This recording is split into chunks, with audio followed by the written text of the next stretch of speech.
Hi friends, welcome to cine family 2. TV serial beautiful couple Amardeep Chowdary and Tejaswini Gowda వీరిద్దరూ social మీడియాలో చాలా యాక్టివ్గా ఉంటూ తమకు సంబంధించిన ప్రతి అప్డేట్స్ని ఎప్పటికప్పుడు షేర్ చేస్తూ ఉంటారు. అమర్దీప్ చౌదరి, తేజస్విని గౌడ తమ ప్రాజెక్టులలో బిజీగా ఉంటూ లైఫ్ని బాగా ఎంజాయ్ చేస్తున్నారు.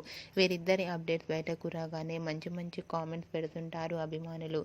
అయితే రీసెంట్గా అమర్దీప్ చౌదరి, తేజస్విని తమ రియల్ లైఫ్ లేటెస్ట్ ఫొటోస్ను షేర్ చేశారు. ఆ ఫొటోస్లో Amardeep and Tejaswini new year celebration జరుపుకుంటూ చాలా హ్యాపీగా ఎంజాయ్ చేస్తూ కనిపించారు. ఆ ఫొటోస్ చేసిన వారంతా కూడా అమర్దీప్, తేజస్వినులకు న్యూ ఇయర్ విశేషను కామెంట్ రూపంలో తెలియజేస్తున్నారు. మీరు కూడా Amardeep Chowdary, Tejaswini real life latest ఫొటోస్ని ఇప్పుడు మా వీడియోలో చూసేయండి. ఈ వీడియో మీకు నచ్చినట్లయితే మీ అభిప్రాయాన్ని మీ కామెంట్ రూపంలో తెలియజేస్తూ లైక్ చేయండి, షేర్ చేయండి. మరిన్ని ఇంట్రెస్టింగ్ అండ్ లేటెస్ట్ అప్డేట్స్ కోసం మా సినీ ఫ్యామిలీ 2 ఛానల్ని సబ్స్క్రైబ్ చేసుకోండి.